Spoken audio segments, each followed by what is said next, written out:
Hello everyone, it's Bella Malloy here, host and producer of Seek Travel Ride, welcoming you to another episode of Cycle Shorts. These are our miniature midweek episodes which share what it was like for one of our listeners during one day of their trip.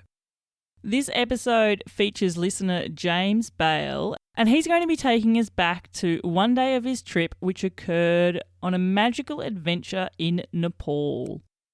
Up until this point, he had been cycling with his friend, but as his friend had encountered a mechanical issue, that meant that he would be on his own. So we are going to go transported now. Without any further ado, let's listen to James talk about what it was like on that day. Hi, my name is James. I'm currently sitting on the southern shore of the Black Sea on the North Turkish coast. I'm here to tell you about a beautiful day, a day on my bike like no other, the day I grew up.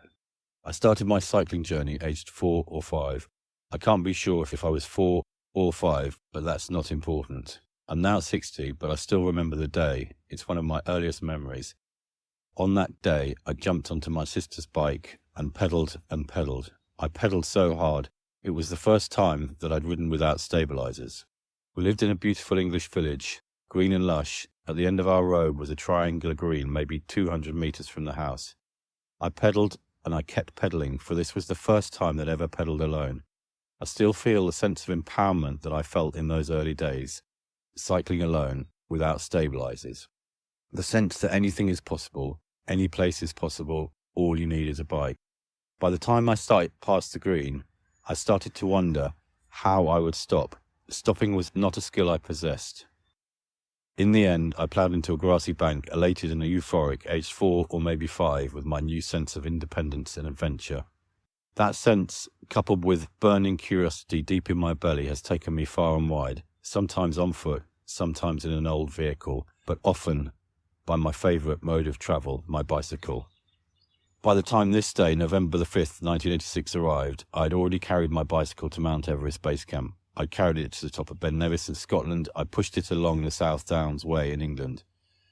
On that November the 5th day, I'd set off early in the morning. I'd left my friend Richard behind the previous day.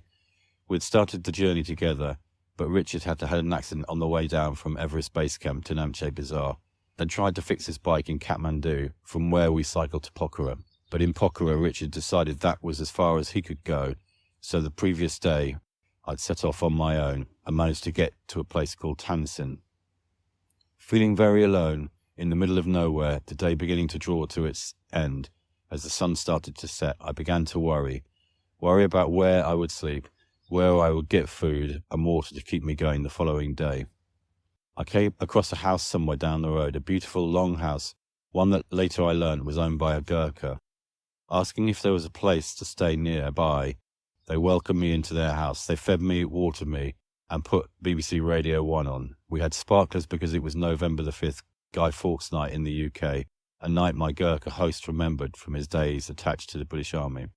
I'm still humbled to this day by the fact that the family took me in, fed me, gave me a bed in their house, sleeping alongside all of them.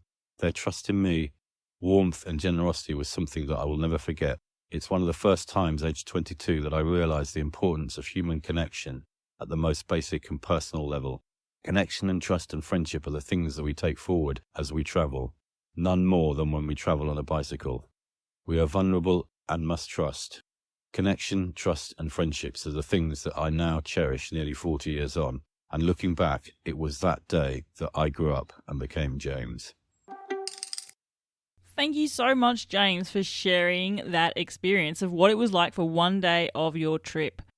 One of the joys of this podcast has been hearing these types of tales from my guests, those guests who have found themselves in countries where they are so isolated and out of their elements, and in moments of vulnerability are taken in by complete strangers and shown the utmost generosity, kindness and hospitality. It sounds like this was the very thing which you needed at that moment, James, and the very thing which that lovely family in Nepal gave you as well.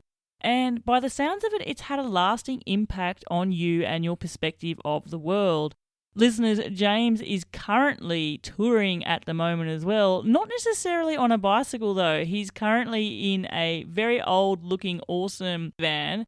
But that yearning to discover places on two wheels certainly hasn't left him. Inside that van, he has packed his Brompton and on those trusty two wheels enjoys exploring new places as well. Can I also just have a shout out to how incredible that first trip must have been as well? Exploring those high mountain passes in Nepal in the 80s. I know that I have interviewed guests who have done this very thing most recently, but I don't know whether it's just my perspective or not. I mean, the effort required to pedal up a mountain pass doesn't change, doesn't matter what year it is, but I just feel a journey taken almost 40 years ago now. Things were a bit more raw, gear wasn't quite as refined. Perhaps, though, stripping it back, things were a little bit more simple as well. Regardless, James, thank you so much for sharing your experience on the show, and perhaps when you are back and settled away from this van tour of yours, we can sit down and actually record a full episode and hear some more insights from that journey too. I'd like to also now take the opportunity to say thank you to my super generous supporters on Buy Me a Coffee. Each week, your messages of support and donations to the show keep coming in and keep blowing me away. And I just want to say right now at the outset how appreciative I am that you're taking the time to do this for me and show your thanks for the show. Stuart writes, really enjoying listening to the podcasts, particularly as I'm lugging my fully laden bike up long hills. I've really found it excellent for pulling me along. Thanks, Bella. Thank you, Stuart, for supporting the show. I wonder if I was to ask you the question, would you prefer riding your bike into a constant climb or into a constant headwind?